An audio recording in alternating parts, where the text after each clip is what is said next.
성가대에 이성현 집사님이 이제 그만두신다 할 적에 저를 비롯해서 장로님들이 걱정이 굉장히 많았습니다. 이성현이 같은 사람을 어디서 구할까? 그게 걱정이었죠. 근데 잘 구한 것 같아요. 성가대가 잘하는 것 같아서 제가 마음이 좋습니다. 보혜사 성령의 도우시고 인도하시는 은혜가 성도들에게 충만하시기를 기원합니다. 지난주 우리는 오직 믿음만이 영생에 이르는 유일한 길이라는 사실을 말씀을 통해서 확인했습니다. 영생에 이르는 믿음은 그리스도와 동거하고 하나님과 동행하는 것이라고도 말씀드렸습니다. 영생은 삶의 자리를 땅에서 하늘로 옮기는 것이기 때문에 삶의 방식이 달라지는 것이라고도 말씀드렸습니다. 처음 교회에서 그런 모습을 볼 수 있었지만 지금은 볼 수 없게 됐습니다. 처음 교회, 온전한 믿음의 사람들이 모인 곳에서 이루어졌던 영생하는 삶의 모습이 계속 이어지지 않는 이유가 무엇이었습니까? 한마디로 믿음이 부족했기 때문이었습니다. 귀신에 사로잡힌 것 같은 세상의 기운을 감당할 만큼 우리의 믿음이 강하지 못하니 주의 도우심을 바라서 기도하며 살아야겠다고 다짐했었죠. 뭉뚱그려서 믿음이 부족해서 그랬다 하지만 자세히 보면 여러 가지 이유가 있을 것 같습니다. 처음 교회에 넘쳤던 주의 재림에 대한 기대가 시간이 갈수록 희미해진 것도 한 원인일 수가 있을 것 같아요. 실제로 교회 안에 많은 문제가 거기서 비롯됐습니다. 기대한 대로 빨리 오셨으면 아무런 문제가 없었을 텐데 시간이 자꾸 지나면서 여러 가지 문제들이 생기기 시작한 거죠. 하나님이 데려가신 에녹은 창세기 5장에 등장하는 인물들 중에 가장 짧은 세월을 산 사람입니다. 다른 사람들은 짧아도 700년, 길면 1000년 가까이 살았는데 거기 비하면 365년이라는 세월은 짧은 세월이죠. 몇백 단위로 삶을 헤아리니까 잘 실감이 안 나는데 영을 하나 떼어놓고 생각하면 쉽습니다. 90세, 70세 사는 세상에서 30세 중반에 세상을 떠난다고 생각해 보세요. 이건 그야말로 요절하는 거죠. 영생의 삶을 살 수 없게 된 또 다른 이유는 처음 교회의 모습을 그린 바로 그 이야기에서 단초를 찾을 수가 있습니다. 시작이 이래요. 믿는 사람이 다 함께 있어 모든 물건을 서로 통용하고 또 재산과 소유를 팔아 각 사람의 필요를 따라 나눠주며 날마다 마음을 같이하여 성전에 모이기를 힘쓰고 집에서 떡을 떼며 기쁨과 순전한 마음으로 음식을 먹고 하나님을 찬미하며 또 온 백성에게 칭송을 받으니 주께서 구원받는 사람을 날마다 더하게 하시니라. 날마다 구원받는 사람의 숫자가 늘어났습니다. 많아진 거죠. 지난주 살핀 4장 말씀에 다음에 나오는 5장에 아나니아와 삽비라 부부가 등장을 합니다. 그들도 날마다 더해가던 사람 중에 하나였죠. 다른 사람들처럼 자기들의 밭을 팔아서 사도들에게 맡겼습니다. 그 모습을 보고 베드로가 말했어요. 베드로가 이르되 아나니아야 어찌하여 사단이 내 마음에 가득하여 내가 성령을 속이고 땅값 얼마를 감추었느냐. 땅이 그대로 있을 때에는 내 땅이 아니며 판 후에도 내 마음대로 할 수가 없더냐. 어찌하여 이 일을 내 마음에 두었느냐. 사람에게 거짓말한 것이 아니요 하나님께로다. 아나니아와 삽비라는 그 자리에서 죽고 말았죠. 시간이 지나고 사람이 많아지면서 믿음의 사람들뿐 아니라 마음에 거짓이 있는 사람들도 무리 가운데 생겼다는 그런 뜻입니다. 그렇죠. 많으면 문제입니다. 많은 것이 복이기도 하지만 많은 게 문제예요. 내 것과 내 것의 구별이 없이 유무상통해서 가난한 자가 없는 그런 세상. 주님이 말씀하신 희년은 서로 같은 마음을 가졌을 때에만 가능한 일입니다. 많은 사람 중에 하나만 다른 마음을 가져도 이루어지기 힘들어지는 거죠. 둘일 때는 쉽잖아요. 셋일 때도 괜찮습니다. 4대고 5대고 10대고 100대면 더더욱이 어려워지는 겁니다. 오늘 봉독한 말씀은 그렇게 시간이 더 흘러서 더 많은 사람이 모였을 때의 일입니다. 거짓 믿음을 가진 사람들도 늘어나서 교회에 이런저런 문제들이 더 많아졌습니다. 이제 어쩔 수 없이 거짓 믿음을 가진 사람들과 함께 교회를 이루어 가야 하게 된 거죠. 고린도 교회만 하더라도 서로 뜻이 비슷한 사람들이 이리 뭉치고 저리 뭉쳐가지고 여러 파가 생겼는데 그 중에 어느 하나만 우뚝한 게 아니라 다 같이 살아야 된다고 바울 사도가 얘기하잖아요. 이제는 서로 마음이 하나 되기가 힘들게 된다. 교회가 세상에 있는 한 어쩔 수 없는 일이라고 할 수밖에 없습니다. 시간이 지나면 지날수록 더해 갈 수밖에 없는 현상입니다. 그렇다고 그러려니 하고 살 수는 없는 거죠. 교회는 어떤 상황에서도 처음 교회의 그 모습을 회복하기 위한 노력을 멈출 수 없다는 것입니다. 믿음을 회복해야 되고 처음 교회가 이루었던 그 삶의 모습을 다시 재현하기 위해서 애를 써야 되는 거죠.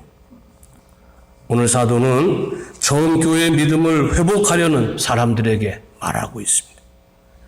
영생하시는 아버지의 생명을 이어받은 자 하나님의 자녀들에게 말하고 있는 거죠. 요한복음에서는 그것을 증인이라 라는 말로 표현하고 있습니다. 본대로 전하는 사람, 겪은 대로 사는 사람들을 말하는 것. 믿음으로 구원을 얻어서 하나님의 품에서 영생하는 소망을 가진 하나님의 자녀들이 세상과 거기 만연한 죄에 대해서 어떤 자세로 살아야 될 것이냐. 증인이 돼서 살아야 된다는 거죠. 영생의 삶을 증거하는 자로 살아야 된다는 거예요. 어떻게 살면 그렇게 되겠습니까?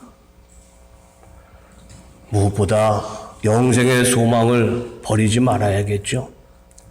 요한이 말합니다. 보라, 아버지께서 어떠한 사랑을 우리에게 베푸사 하나님의 자녀라 일컬음을 받게 하셨는가. 우리가 그러하도다. 그러므로 세상이 우리를 알지 못하면 그를 알지 못함이라. 우리는 알고 세상이 알지 못하는 게 있습니다. 지난 시간에 제가 우리는 모르는데 세상은 아는 거, 그거 말씀드렸죠?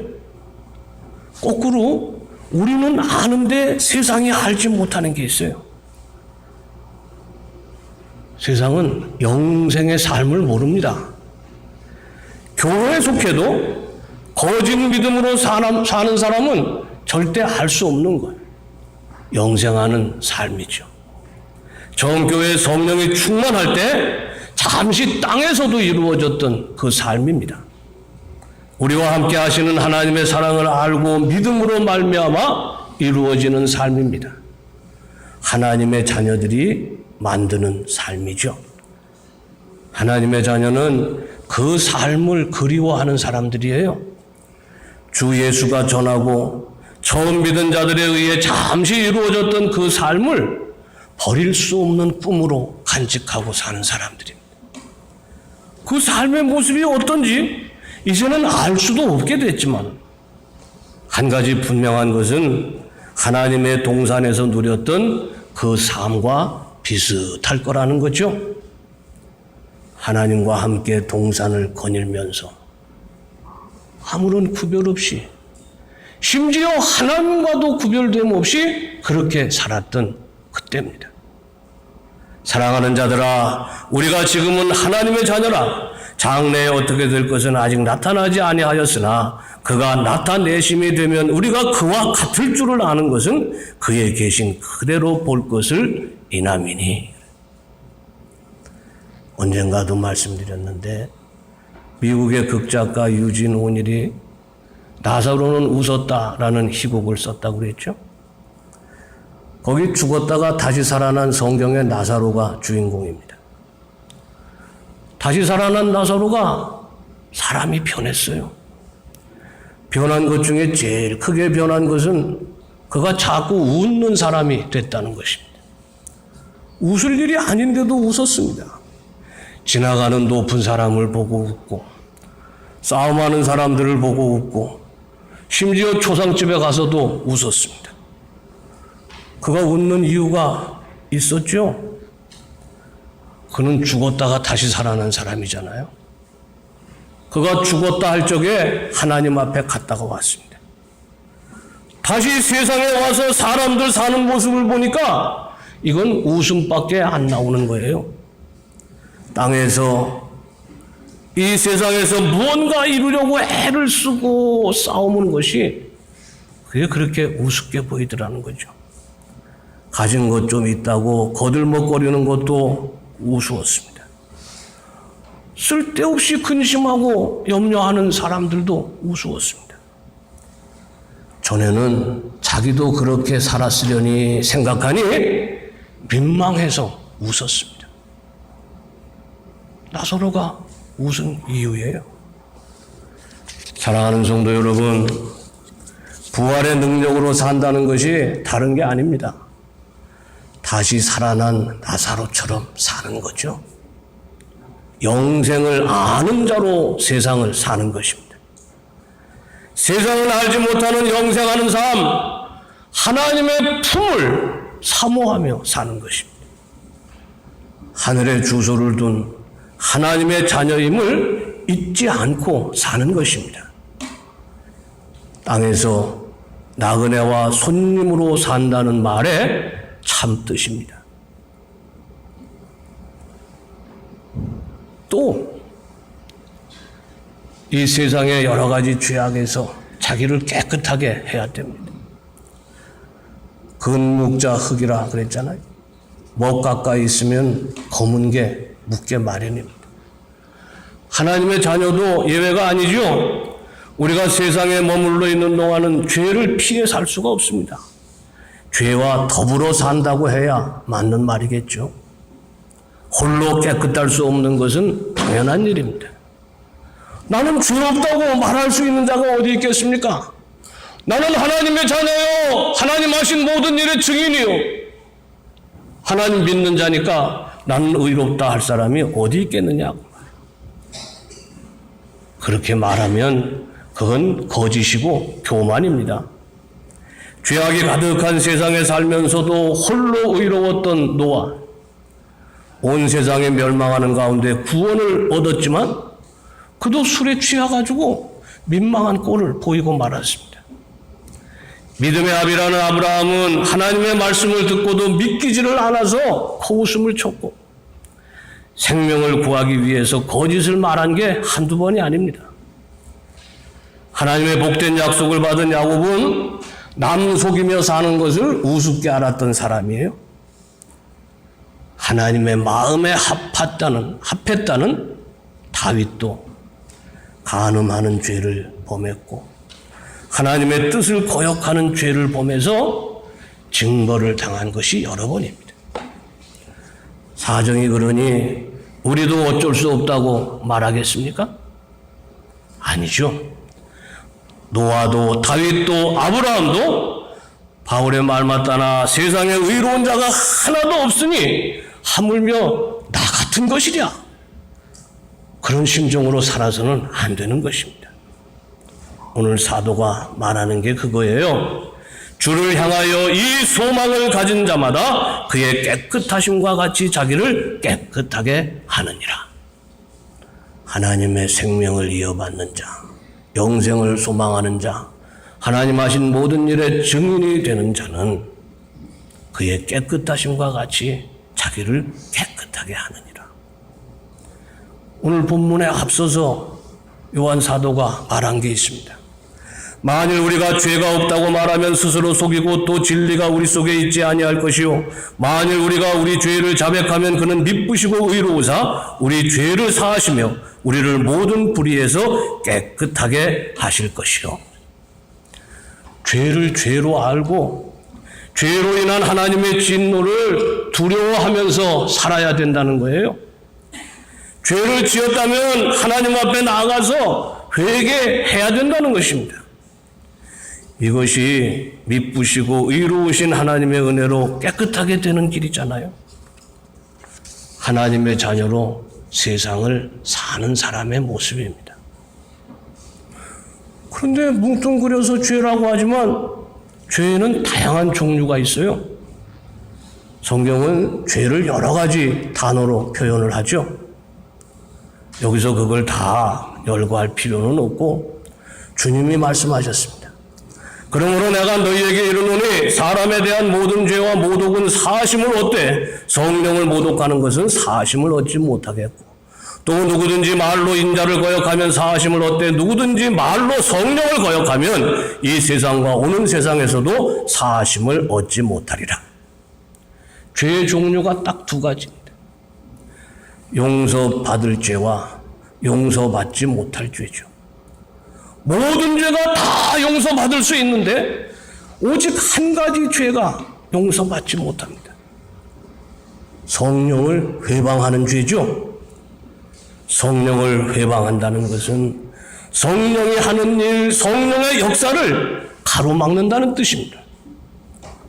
성령이 무슨 일을 하길래 그렇습니까? 성령은 살리는 일을 하죠. 하나님은 흙으로 사람을 빚으시고 생기를 불어넣어서 생명, 곧 살아있는 생명이 되게 하셨습니다. 골짜기에 마른 뼈들의 힘줄과 살이 돋고 가죽이 덮여도 그걸 생명이라고 말하지는 않잖아요. 생기, 하나님의 영이 들어가야 산자가 되는 것입니다. 이에 내가 그 명령대로 대언하였더니 생기가 그들에게 들어가며 그들이 곧 살아나서 일어나 서는데 극히 큰 군대더라. 성령이 생명의 능력이에요. 부활의 능력입니다. 영생의 능력이죠. 그걸 회방하는 자는 용서받지 못해요. 성령은 또 소통하게 하잖아요. 하나님은 바벨탑을 쌓는 일에서 인간의 교만을 보시고 그들이 쌓던 탑을 무너뜨렸습니다. 다시는 악한 일로 하나가 되지 못하게 하기 위해서 그들의 말을 흐트러 놓고 혼잡하게 했어요. 그런데 오순절날 성령이 임하면서 어떤 역사가 나타났습니까? 성령 충만한 제자들이 제각기 다른 방언으로 말을 하기 시작했다. 말이 통하지 않는데 뜻이 통하고 마음이 통하는 그런 역사가 나타나더라는 그런 말입니다. 바벨탑의 저주를 푸시고 소통해서 하나 되는 역사를 이루어내신 거죠. 마음이 다르고 뜻이 다르고 생각이 다른 자들이 모여서 하나로 되는 것. 영생을 이루는 길도 그것도 성령이 하시는 일이라고. 또 하나님을 아버지라 부를 수 있게 하시는 것도 성령의 능력입니다. 내 생명이 하나님께로 말미암은 것이라는 사실을 알게 하시는 거죠. 아버지는 오직 한 분이세요. 모든 사람이 한 식구 되는 것입니다. 주님이 모든 것을 버리고 주를 따른 제자들에게 너희들이 100배나 되돌려 받게 될 것이라 말씀하셨는데 그게 바로 교회죠. 하나아버지를 섬기는 사람들의 모임입니다. 땅에서 하나님의 집을 만드는 능력이에요. 예수님은 제자들의 곁을 떠나 하늘로 가시기 전에 보혜사 성령을 보내주시겠다고 하셨습니다. 말씀하신 대로 성령이 임해서 처음 교회에 그 강하고 큰 역사가 나타난 것입니다.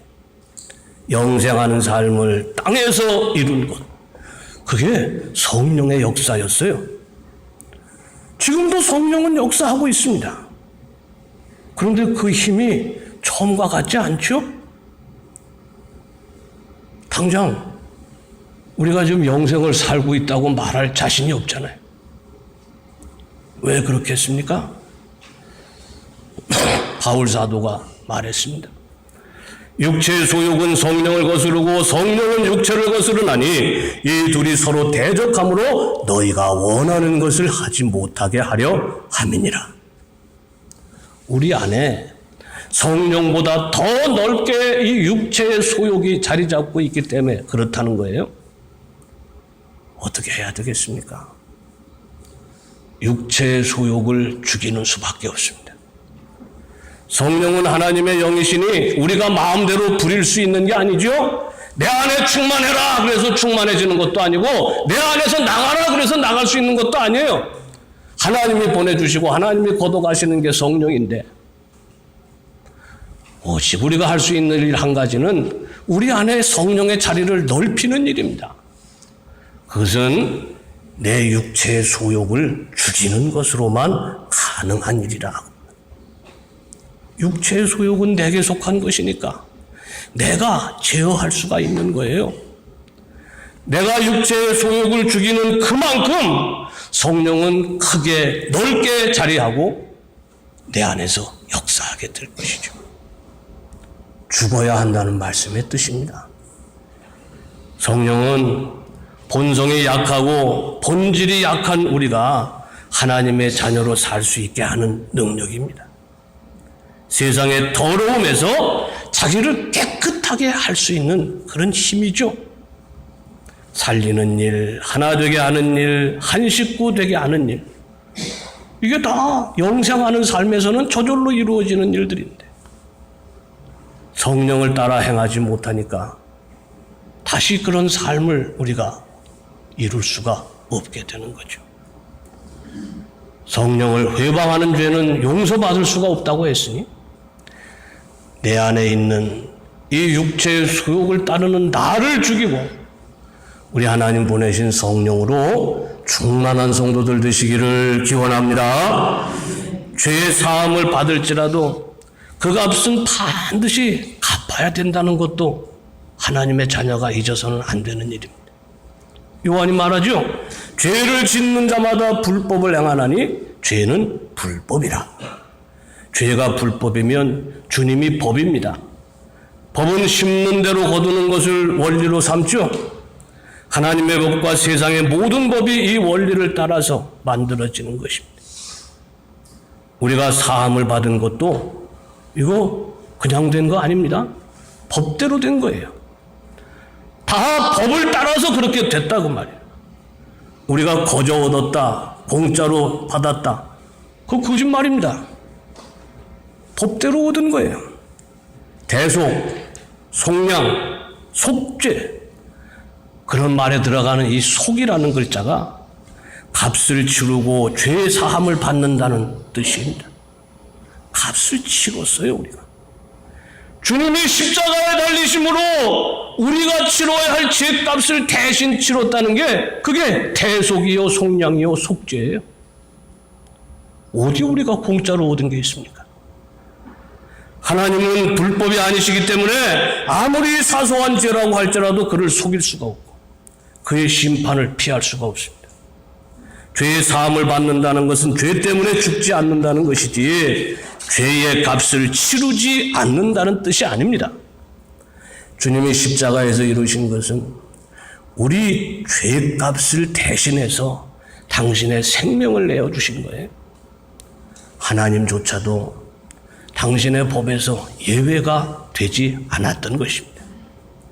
죄에 따르는 심판과 징벌을 피해갈 수가 없어요. 그것이 하나님의 어미하신 법입니다. 사도가 다시 말하잖아요. 자녀들아, 아무도 너희를 미혹하지 못하게 하라. 의를 행하는 자는 그의 의로우심과 같이 의롭고 죄를 짓는 자는 마귀에게 속하나니 마귀는 처음부터 범죄함이라. 하나님의 아들이 나타나신 것은 마귀의 일을 멸하려 하심이라. 죄를 짓는 것이 마귀에게 속한 것이라고 말합니다.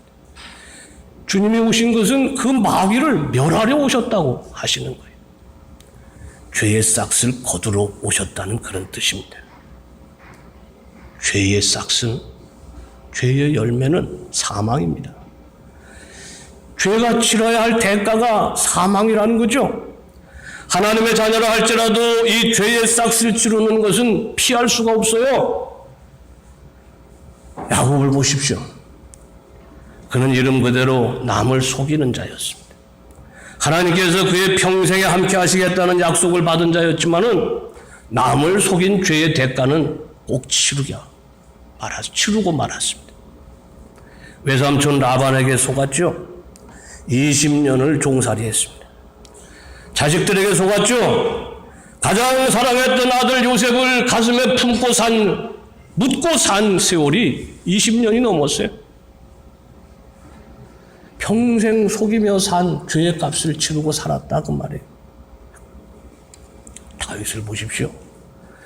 그는 그 위 왕의 자리를 영원히 하시겠다는 약속을 받을 정도로 하나님의 사랑을 받았습니다. 그러나 그도 하나님과 사람들 앞에 죄를 범했고 그 죄값을 치러야 했습니다. 눈물로 침상을 적시며 회개해도 싹을 치르기 전에는 그 죄에서 벗어날 수가 없었어요. 불의한 자식을 낳은 죄 때문에 그 자식을 잃었습니다. 부정한 사랑을 한 까닭에 가장 사랑하는 자식에 의해서 첩첩들이 능욕당하는 그런 끔찍한 일을 겪었습니다. 이보다 더 큰 슬픔과 부끄러움이 어디 있겠어요? 사랑하는 성도 여러분, 우리가 의로워서 구원받는 게 정말 아닙니다. 우리가 죄인 되었을 때 죄 없으신 예수께서 우리를 대신에 죽으셨기 때문에 죽어야 할 죄값을 치르지 않게 된 것뿐이에요. 우리는 더 이상 죄의 종이 아니요 마귀에게 속한 자가 아닙니다. 하나님의 자녀잖아요. 마귀에게 미혹되지 말아야 되겠습니다. 잊지 말아야 됩니다. 주님의 죽으심은 하나님의 법을 이루려 하심이지 법 없이 우리를 구원하신 게 아닙니다. 하나님의 자녀들이 짓는 죄는 더 이상 죽음으로 씻을 필요가 없다는 뜻이지 죄를 안 짓게 되었다거나 죄를 지어도 상관없다는 그런 뜻이 아니라는 겁니다. 하나님의 법은 영원합니다. 생명으로 대가를 치르지 않는다 할지라도 반드시 치러야 할 것이 죄의 값입니다. 야곱도 다윗도 하나님 자신도 피해갈 수 없었던 하나님의 어미하신 법에 따른 정죄와 징벌이 반드시 있게 마련인 것입니다. 어떻게 해야 되겠습니까? 더 이상 죄를 짓지 않도록 근신할 수밖에 없죠. 그래도 피할 수가 없으니 자기를 늘 살펴서 회개해야 되겠습니다. 육체의 소욕을 죽여서 내 안에 성령께서 살아 역사하게 만들어야 되겠습니다. 긍휼하신 하나님의 은총을 덧입는 유일한 길입니다. 다시 마귀에게 속하지 않을 수 있는 한 가지 길이죠. 하늘에 속한 영생의 소망을 지우지 않고 간직할 수 있는 그런 길입니다. 우리 공덕교회 사랑하는 성도들이 이 세상에 만연한 그 죄로부터 스스로 깨끗한 자가 돼서 영생의 소망을 간직하다가 하나님께 부름받게 되시기를 간절히 기원합니다. 예수께서 그리스도이심을 믿는 자마다 하나님께로부터 난 자니 또한 나으신 이를 사랑하는 자마다 그에게서 난 자를 사랑하느니라. 우리가 하나님을 사랑하고 그의 계명들을 지킬 때 이로써 우리가 하나님의 자녀를 사랑하는 줄을 아느니라. 하나님을 사랑하는 것은 이것이니 우리가 그의 계명들을 지키는 것이라. 그의 계명들은 무거운 것이 아니로다. 기도하겠습니다. 아버지, 하나님의 자녀로 세상을 살면서 성령의 능력 힘입지 못해서 여전히 죄 가운데 살고 있음을 탄식합니다. 이 시간 아버지 깊이 회개하오니 다시 한번 우리를 쓰다듬어 주셔서 힘을 얻게 하시고 능히 세상을 이길 수 있는 능력이 있게 하여 주옵소서. 성령으로 충만케 하여 주옵소서. 예수님 이름으로 기도하옵나이다. 아멘.